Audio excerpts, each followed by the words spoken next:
Olá, eu sou Mário Gaziro, professor de engenharia na Universidade Federal do ABC e um dos peritos no caso Lancelotti.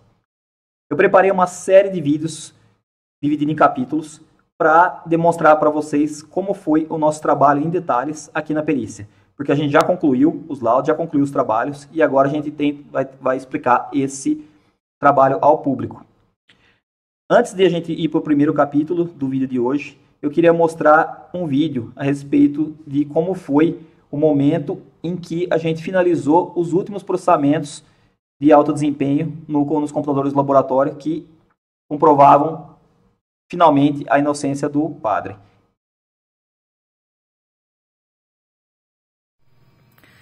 Olá, são 3h30 da manhã de quinta-feira, 25 de janeiro.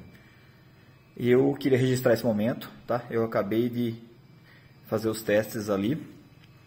Demorou bastante, tá? Demorou dias e dias para os setups, treinamento, fazer tudo que eu precisava fazer aqui, de todas as frentes, tá? A gente está atacando várias frentes aqui no caso da perícia do Padre Júlio, tá? E eu queria registrar esse momento, porque foi o momento que finalmente a gente conseguiu. Meus alunos trabalhando à distância, eu estou fora da minha central, e então demorou um pouquinho para instalar tudo. Eu queria pedir desculpas ao Padre Júlio Lancelotti, por ter demorado tanto, tá? Era para a gente ter conseguido isso mais rápido. Se eu tivesse na minha central, essas análises teriam saído assim em 1 dia, 2 dias no máximo, tá?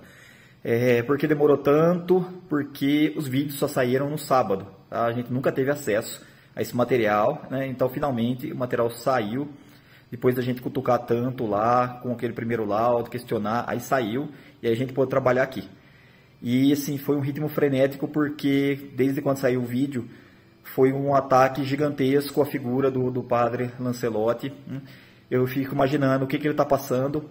Tá? A cada dia, mais canais, mais gente aderindo a essa mentira que a gente vai mostrar, tá? O que aconteceu. Quando vocês verem, vocês vão ver absurdo. Você fala, meu Deus, quem acreditou nisso? Fala, como eu acreditei nisso? E eu vou explicar, tá? Como as pessoas induzem isso. Por exemplo, laudos cheios de fotos verdadeiras do padre induzem a isso. Se vocês forem induzidos, tá? Se vocês forem induzidos. Mas eu queria registrar um momento agora, que eu estou muito feliz, tá? Porque a gente conseguiu juntar todos os elementos. E é uma coisa assim, é uma emoção grande, tá? Ao mesmo tempo trabalhando, tentando correr, mas não pode correr porque tem que fazer com calma, né? Tem que ter repetibilidade, tem que ter rastreabilidade, é muito crítico, tá? E eu peço, Padre Júlio, o senhor aguarde só mais um pouco, tá? Eu não tô, que eu digo aguardar porque eu estou falando hoje, mas isso provavelmente vai sair na sexta ou no sábado, tá? Então o senhor vai sofrer mais um pouquinho sem saber, tá? Talvez no seu sentido o senhor fique sabendo já aí onde você deve estar agora, que já está tudo bem, tá? A gente sabe que está bem, eu sei, você sabe, muita gente sabe, mas muita gente comprou essa bobeira, tá? Muita gente comprou esse absurdo, tá? Então eu queria registrar esse momento agora, que eu fiquei muito emocionado quando os primeiros resultados começaram a sair. Tá? Realmente muito emocionado. Nós vamos agora então para o primeiro capítulo. Eu chamei esse capítulo de A Videochamada do Futuro. E vocês já vão entender por quê. Então, agora, na primeira parte, a gente vai falar um pouquinho, tá, sobre a linha do tempo dos eventos informados nos laudos. Essa é a linha do tempo dos fatos relacionados ao vídeo, então, tá? Bom, é muito importante esclarecer uma coisa. As duas perícias periciaram o mesmo vídeo, exatamente o mesmo vídeo, a mesma cena, o mesmo local. Não são 2 vídeos diferentes, 2 épocas diferentes, tá? Dito isso, eu informo aqui que o primeiro laudo, então, foi gerado em outubro de 2020 e foi encaminhado ao Ministério Público, então tem registros oficiais disso. Esse laudo foi criado pelo perito Onias Tavares, a mando de Arthur Duval. Esse laudo declarava, então, que um pouco antes, tá, o laudo foi criado em outubro de 2020, e ele declarava que em setembro, em meados de setembro, alguns dias ali, de 2020 também, tá, foi quando se deu a suposta comunicação e videoconferência com o padre. Essa denúncia acabou sendo arquivada no Ministério Público por falta de materialidade, passou-se bastante tempo. Chega agora 2024, tá? Depois de alguns recortes de Twitter, né, que saíram há pouco tempo atrás, fizeram com que o assunto voltasse à tona. né? E eu fiz uma perícia, mostrou que os recortes de Twitter eram montagens, e logo depois saiu o segundo laudo, o laudo da Tirotti, esse que está fazendo bastante sucesso por aí. Tá? O laudo da Tirotti, sobre o mesmo vídeo, tá? Ele não levou em consideração nada de conteúdo, vamos dizer assim, pedófilo. Né? Ele não colocou nada da comunicação, como aconteceu aqui no laudo anterior. Ele simplesmente se limitou a analisar o vídeo em si dos atos libidinosos. Bom, o que aconteceu interessante aqui? O segundo laudo, ele imputou a data do vídeo como sendo gerado em fevereiro de 2019, ou seja, quase um ano e meio antes da data especificada pelo laudo do Onias. E lembrando, né, que aqui pela história do Arthur, né, nas videoconferências, ele tinha acabado de receber esse vídeo das mãos de uma mãe que estava preocupada com o filho, então ele encaminhou imediatamente para o Ministério Público. Tá? Então, se esse vídeo foi gerado aqui, a mãe demorou um pouquinho, um ano e meio, para levar o laudo para o Arthur. Tá? A gente vai discutir um pouco disso depois nas conclusões e nos outros andamentos. Mas então, remontando aqui, se os dois vídeos forem verdadeiros, é isso que a gente vai debater nessa sessão, a gente tem uma situação de vídeo que eu chamei de videoconferência do futuro, tá? Onde o suposto padre estava conversando com o suposto menor, né? Um no futuro e outro no passado. Entendido então a linha do tempo, a gente vai para a segunda etapa, que é que eu classifico como 2 relógios. Então, qual é a hora certa? Comprovando as datas dos laudos.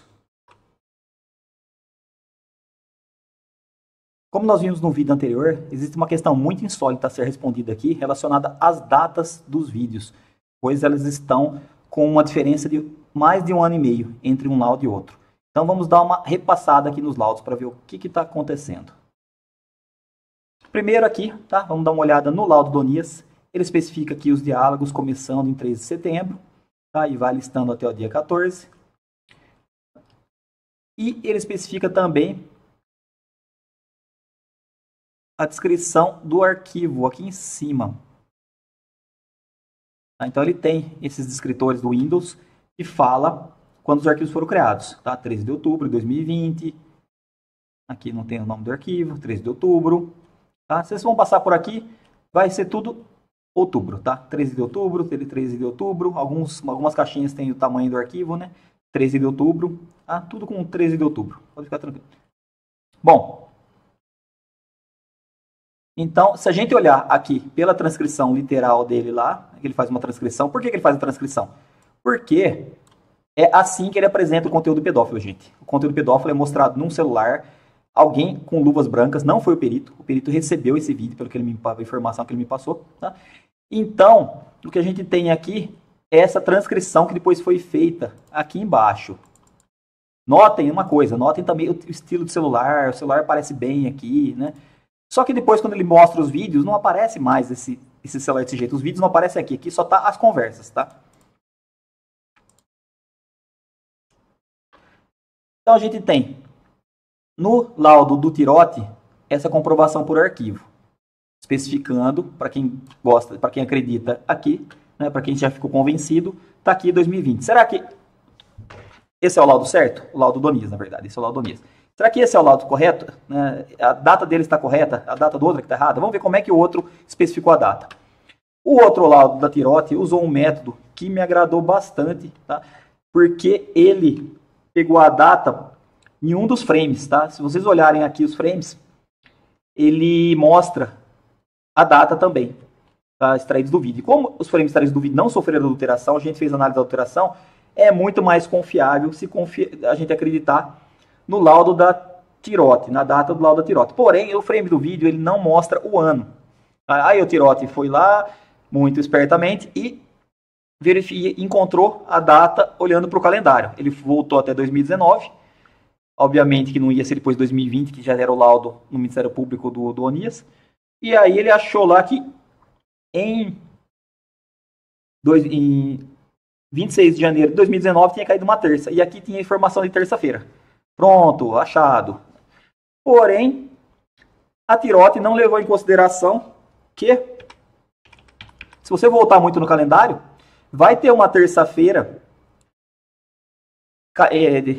de fevereiro, caindo no dia 26, lá em 2013.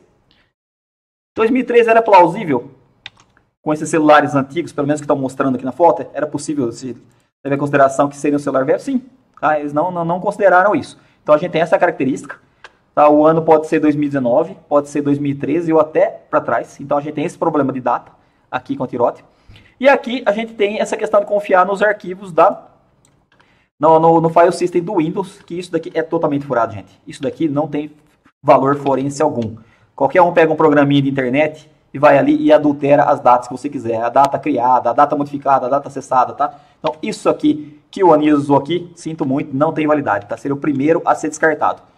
Mas, do outro lado, a gente não consegue especificar o ano muito bem. Por que no meu timeline eu coloquei o ano de 2019? Por que eu concordei com a Tirote?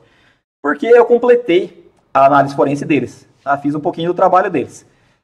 Eu dei uma olhada nos frames deles, tá? E encontrei isso daqui, tá? Teve uma notificação no meio da chamada com o suposto padre lá, com a pessoa que se passava pelo padre. E aí apareceu uma anotação aqui do celular, avisando que tinha um modelo novo de celular surgindo. Esse modelo, que é o Sony Xperia 1, ele foi lançado exatamente em fevereiro de 2019 lá em Barcelona. Então, com isso, a gente completa a confirmação. Eu confirmo que o vídeo foi feito em 2019, porque senão não teria aquele lançamento. E lá em 2013 não estava saindo, não teria uma propaganda do Sony Xperia 1. Então, realmente, o vídeo foi feito em 2019. E assim termina o nosso suspense aqui.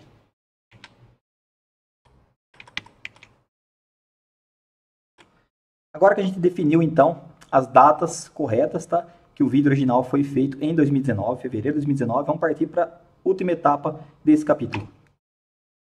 Que é o velho truque, referência ao Agente 86, que eu gostava muito.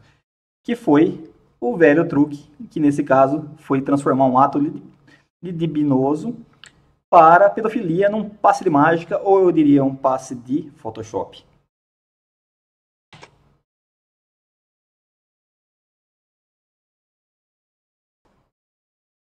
Chegamos então à última sessão desse capítulo, que eu chamo de o velho truque. Relembrando aqui o Get Smart Agente 86, que quem aí está na casa dos 40 anos adora. Bom, aqui é praticamente uma denúncia, tá, gente? Isso daqui é uma denúncia, essa matéria aqui ainda está sendo redigida, mas eu vou ler a matéria para vocês aqui, porque esse é o mais grave que aconteceu até agora. Muita gente conhece o Arthur Duval, o Mamãe Falei, como pelo caso da fala dele, do áudio vazado da Ucrânia. Isso, eu vou fazer um favor para você, Arthur. Você não vai mais ser conhecido pela Ucrânia. Você vai ser conhecido pela fraude cometida contra o padre Lancelotti. Daqui a poucos meses, vão falar, o Arthur, o da fraude do padre? Sim, foi isso.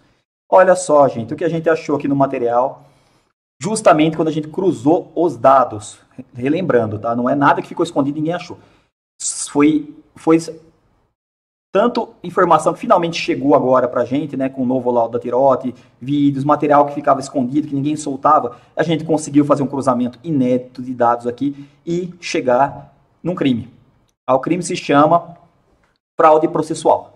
É um crime muito sério, que ele envolve você manipular uma denúncia para enganar um juiz. E foi exatamente o que o Arthur fez em conjunto com o seu perito. Tá? Os dois trabalhando em conjunto, porque um forneceu os vídeos, deu os direcionamentos, e o outro fez a adulteração, além de assinar o laudo, embora ele recebeu o material, mas ele cortou o material. Bom, deixa eu ler a matéria para vocês aqui.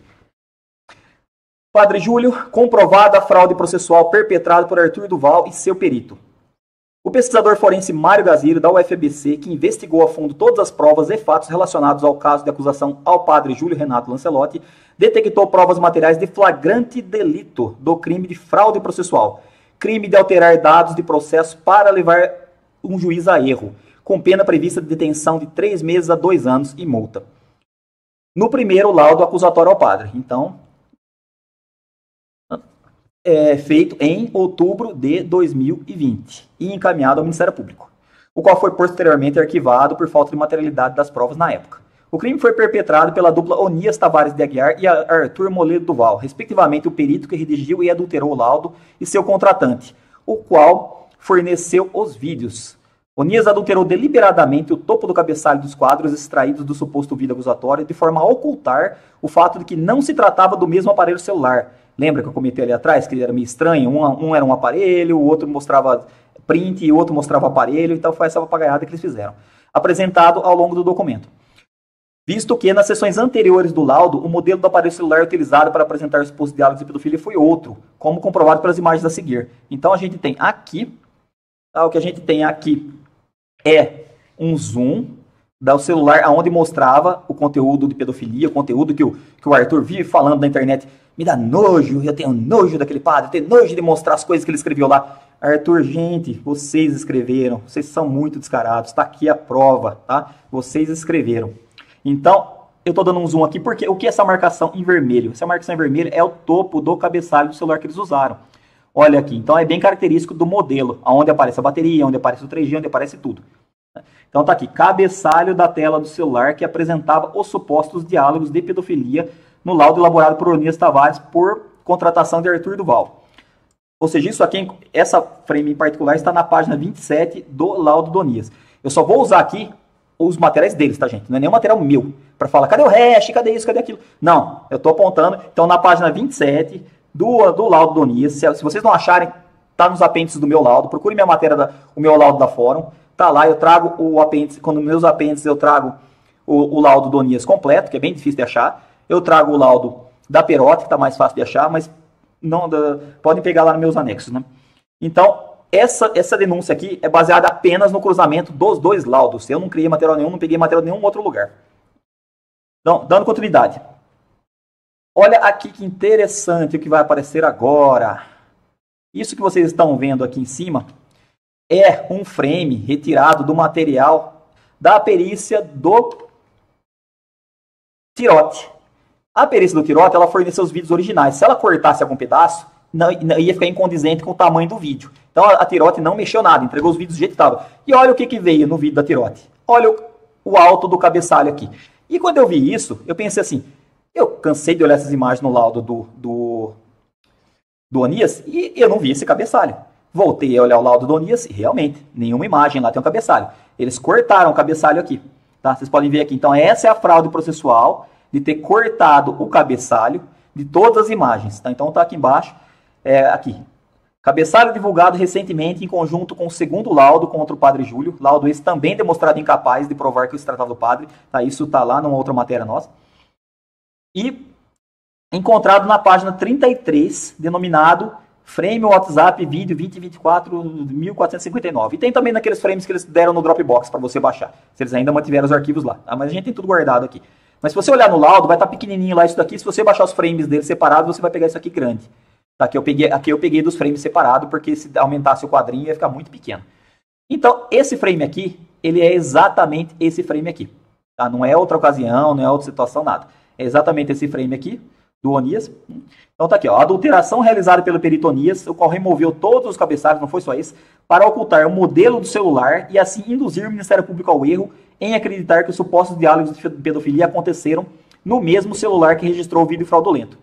Ou seja, o vídeo do ato libidinoso, eles colocaram numa parte do relatório e os vídeos gravados de um outro celular, que aí não era print, aí era correndo a tela, né, mostrava os supostos diálogos de pedofilia.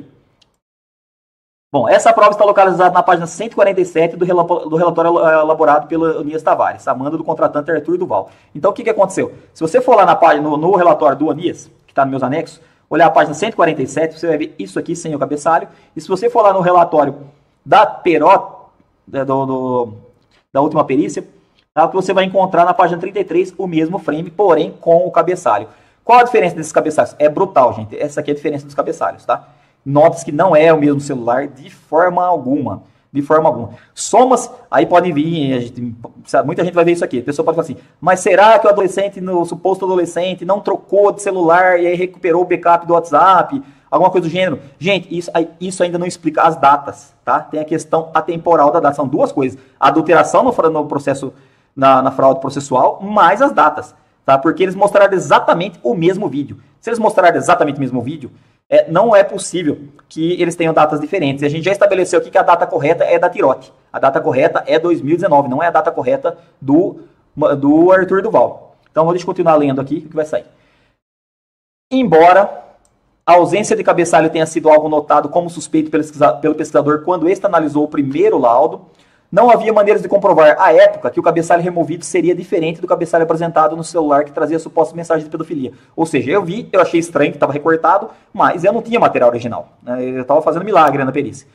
Da mesma forma que nem mesmo o Ministério Público, que recebeu o material à época, pôde constatar, porque ele não tinha material original. Deixa eu abrir um parênteses aqui. O Arthur tem um trecho de uma live que ele comenta, ele fala que ele não soltou esse material porque ele foi muito benevolente, ele não queria soltar o material original porque ele achava muito sujo. Ele não soltou o material original porque comprometia ele, porque incriminava ele. E outra coisa interessante, tá? Isso mostra que esse material circulou por muito tempo. Ele foi produzido em 2019, ele rodou, caiu na mão do Arthur lá para 2020, caiu na mão do Rubinho Nunes agora, muito depois. Isso comprova uma tese que eu falo no final do meu laudo final, que existem quadrilhas que comercializam isso pela internet, porque não é normal ficar anos os vídeos rodando por aí e de repente aparecer de um lado e aparecer do outro. E fica claro aqui que não foi o Arthur que cedeu o vídeo para o Rubinho Nunes, porque se ele tivesse feito isso, ele teria cortado os cabeçalhos, porque aquilo incriminava ele. Bom, somente agora, sob a luz de novas evidências, um dos vídeos utilizados por Duval em sua denúncia em 2020, agora sabidamente fraudada, com isso a gente demonstra que foi fraudado, tá? Antes eu tinha demonstrado apenas que o laudo de 2020 era só inconclusivo, que ele não justificava o fato de não usar a possibilidade de fake news, uma série de coisas. Mas não, agora é sabido, é prova, tá? Aquele laudo foi fraudado, tá? Não tem validade e vai dar implicações jurídicas. Tá? A gente já está procedendo com a denúncia, tá? Isso vai dar implicações jurídicas bem sérias, bem graves, né? Eu não vou comentar esse detalhe agora. Bom, continuando a leitura aqui. Então, somente agora, sob a luz de novas evidências, como um dos vídeos utilizados por Duval em sua denúncia em 2020, agora sabidamente fraudado, ter sido finalmente disponibilizado em domínio público pelo escritório de perícias Tirote. Então, foi possível realizar novas análises e juntar materialidade para comprovar o crime de fraude processual realizado pela dupla no laudo anterior. O que chamou a atenção do pesquisador e levou a essa descoberta foi justamente a discrepância inicial entre as datas de acusação feitas pelos diferentes laudos periciais. O escritório Tirote comprovou, com o material não adulterado, né, o vídeo não quer dizer que era o padre, está só dizendo que o vídeo não foi adulterado, é um vídeo original, não se sabe quem está lá ainda. É uma pessoa não identificada pelo meu outro laudo, depois a gente vai falar disso nos próximos capítulos, mas com material não adulterado, que a data em questão de produção do vídeo base, eu chamo de vídeo base, tá? Aquele vídeo, a partir de agora, a gente vai sempre falar vídeo base, é o vídeo que tanto o Arthur Duval usou, quanto o Perotti usou. Lembrando que a Perotti não imputou nenhuma questão de pedofilia. A Perotti não cometeu fraude processual. Porque a Perotti, o laudo deles, eles não acusam o padre de pedofilia, mas eles foram muito antiéticos de também não dizer isso alto e claramente. Falar, não tem conteúdo pedófilo no material que a gente recebeu. Então é bem crítica a situação deles também. Eles cometem um problema ético e os outros cometem um problema legal. Bom, já a acusação feita por Duval e seu perito imputavam a data aproximada em setembro de 2020, ou seja, quase um ano e meio depois da criação do vídeo base feito pelos fraudadores.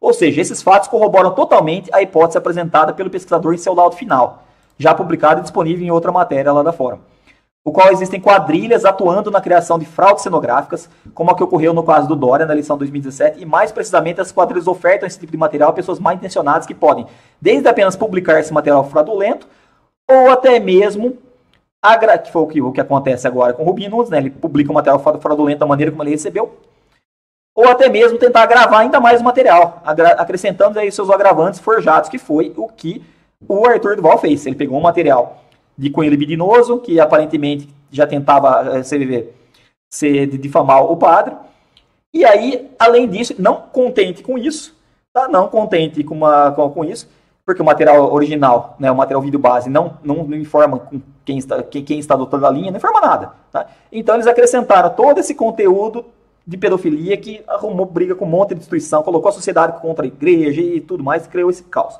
Tá? Bom, vamos lá. Acrescentando então agravantes forjados ao material base adquirido dessas quadrilhas. Isso, quando eu falo de quadrilhas que comercializam esse material, parece meio insólito. Parece que eu estou criando uma ficção. Não, gente, eu cheguei nessa conclusão desse comércio de material vexatório informal, via Deep Web, provavelmente, né? Analisando todos os fatos e costurando e tentando entender o fenômeno que foi o caso do padre, tá? A gente tentar conectar, entender, e aí vamos formando cenários, as coisas vão acontecendo e a gente tem que tentar costurar tudo e formar um cenário, e propor uma hipótese, né, válida e ferramentas para que essa hipótese possa confirmar a tese proposta. Então essas aqui são as ferramentas que confirmam a nossa tese. Lembrando então, seguindo aqui no texto, tá?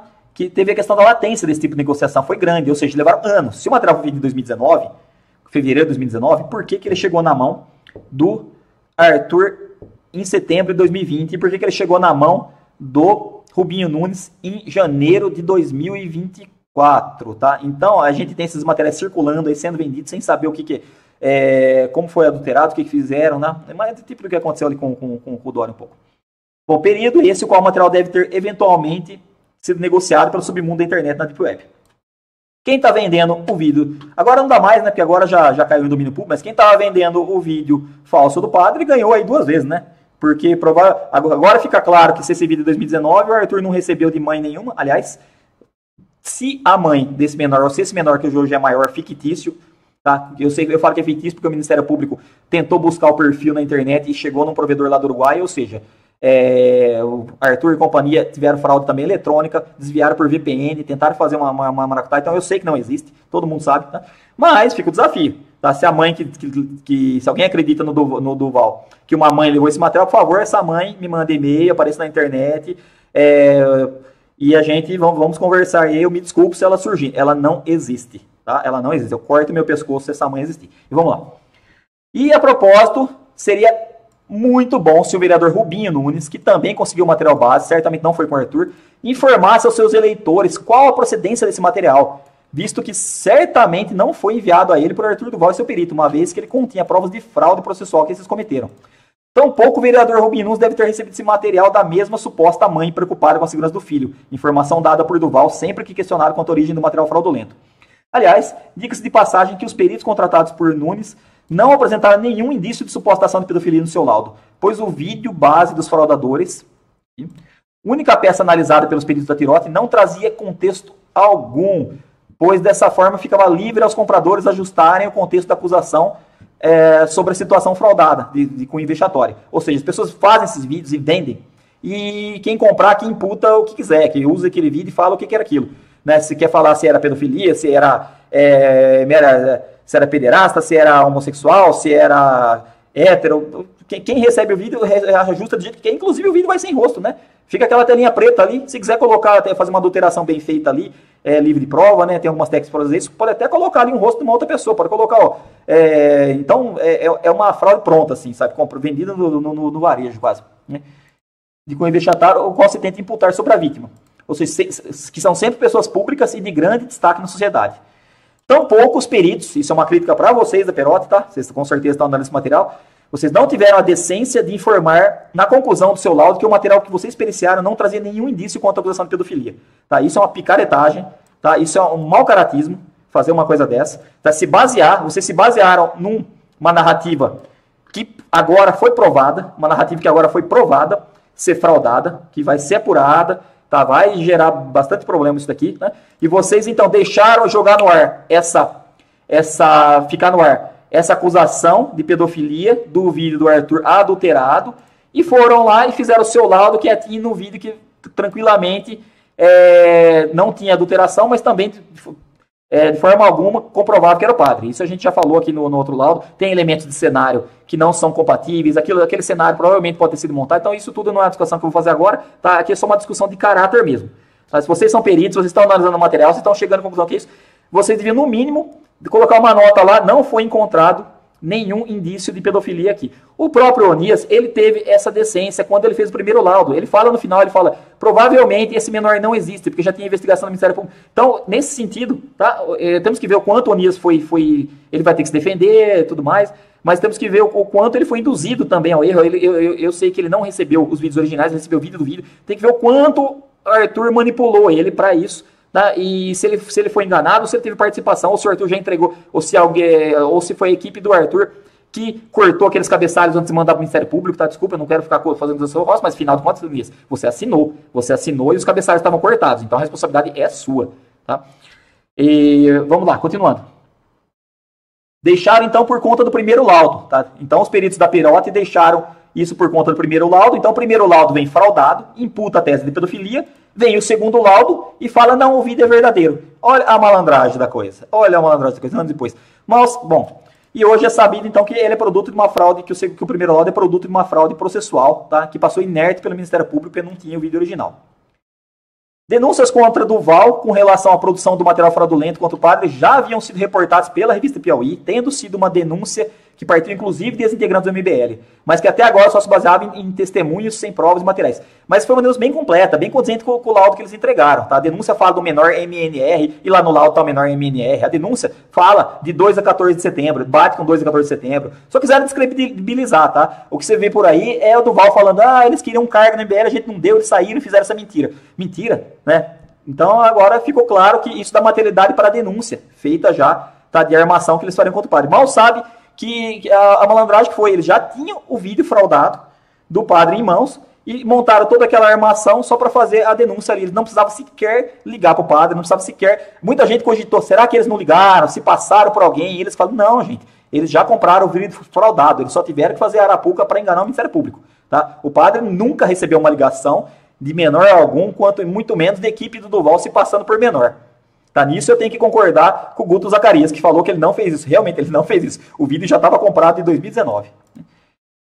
Bom, no entanto, acabamos de comprovar tal denúncia agora, apresentando as provas da adulteração e graças ao vereador Rubinho Nunes, que, na sua tentativa de atacar novamente o padre, conseguiu, na verdade, comprovar a fraude realizada por Arthur Duval. Olha só, gente, que coisa, né? Um ex-membro do MBL vai lá, está montando aquela CPI, quer complicar a vida do padre, e ele complicou a vida de quem? Do autor. Justiça seja feita, assim como justiça divina também sendo feita, tá? Porque o laudo do Senado do padre foi desmontado por uma santa, tá? Nada mais justo, divinamente justo, do que uma santa, uma figura religiosa, provar que aquilo não era a casa do padre, tá? Isso é muito poético. Seguindo, o pesquisador já realizou a denúncia desse crime junto ao Ministério Público, tá? Fiz a denúncia eletrônica, repassando todas as provas coletadas e desdobramentos que devem seguir no curso formal da Justiça a partir de então. Ao contrário do que muitos queriam ver, tá? Ao contrário de muitos que queriam ver o padre Júlio sendo indiciado, né? Na verdade a gente vai ver os seus acusadores finalmente respondendo por seus crimes. E é isso, pessoal.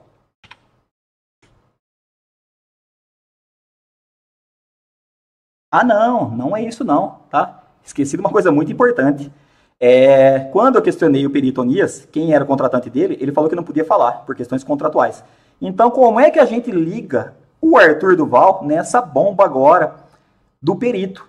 Tá? Como é que a gente prova que o Arthur contratou o Onias para fazer esse laudo e para fazer o laudo do padre, tá? Não para fazer um laudo qualquer. Como é que a gente prova isso, hein? Meu Deus, eu vou pedir uma ajuda. Deixa eu ver para quem que eu vou pedir uma ajuda. Eu vou pedir uma ajuda para um sujeito que... Eu acho que vocês vão acreditar. Eu vou convidar um amigo meu aqui para explicar exatamente, para provar para vocês como se deu a contratação entre o Onias e o Duval. Esse meu amigo aqui vai te explicar.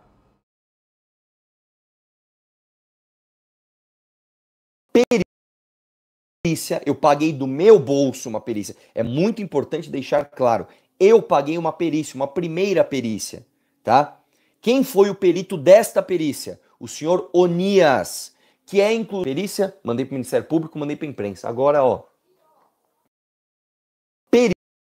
Bom, gente, eu me divirto muito com isso, né? Ele fez essa live, ele assume aqui que ele contratou o perito Onias para esse caso, ele assume que ele mandou para o MP, né? E ele fez essa live imediatamente depois do Rubinho Nunes ter soltado o material que ele adulterou, o material que incriminava ele. Ai, meu Deus do céu. Ai, tem hora quando fica muito fácil assim, o trabalho do perito não tem graça, né? eu tava pensando como é que eu ia provar, né, que o Duval contratou o Onias, porque o Onias mesmo não quis falar, e vai lá o Duval, faz uma live e fala que ele contratou o Onias, porque ele estava se regurgitando, estava no auge, todo mundo tratando ele como herói. Eu vi todo mundo dizendo... mamãe falei estava certo contra o padre, isso e aquilo. Então ele estava, agora é a hora dele chegar e assumir. E foi nisso que, quando se tornaram muito confiantes, que eles dançaram e correram no crime. Começaram a surgir, eu acompanho esse caso há muito tempo, começaram a surgir agora laudos completos do Onias, não se achava, só se achava o print da conclusão. Ninguém achava o laudo do Onias, e de repente, com essa bagunça toda, apareceu alguns laudos do Onias por aí, alguns twitters, eu copiava e depois sumia. Da mesma maneira, a gente ficou cutucando, publicando os laudos, né, mostrando que o padre estava correto, que estava sendo incriminado. E aí mais material foi saindo. Eu conversando com a Clarissa, com o repórter do Estadão, sabe? A gente sempre se segurando ali. E eu ainda comentando com ela, falando, olha, Clarissa, vai sair mais material. A gente está cutucando, a gente está mostrando que a cada vez eles estão sendo acuados no começo. Né? Hoje está um ponto que quem defende o padre Júlio está acuado. Tá? No momento que eu falo agora, tá todo mundo achando, até quem gostava do padre, quem acreditava que ele é inocente, já está meio desconfiado por tudo isso que fizeram. Então, essa série de vídeos que nós estamos fazendo agora, tá, vão ser 4 capítulos. Esse é o fim do primeiro capítulo. Tá? Eu convido vocês a assistir os próximos capítulos. A gente vai soltar um capítulo por dia, não por semana, não. Tá? E por que eu não solto tudo de uma vez só? Porque é muita coisa. Tá? Então vão ser 5 capítulos, vão sair domingo, segunda, terça, quarta e quinta e encerra essa história do padre, tá, gente? Encerramos essa história do padre. Muito obrigado a todos e convido a todos a ver o próximo capítulo, que também tem coisas muito interessantes, onde a gente vai falar os detalhes do laudo da Perotti, principalmente, tá? Eu vou lá elucidar todos os problemas do laudo da Perotti. A Perotti pecou, só fazendo um spoiler, por deixar de lado muita coisa que ela tinha que ter olhado, principalmente na especialidade dela. Mesmo na especialidade deles, eles tinham que ter olhado uma série de coisas na questão da análise prosopográfica. Muito obrigado.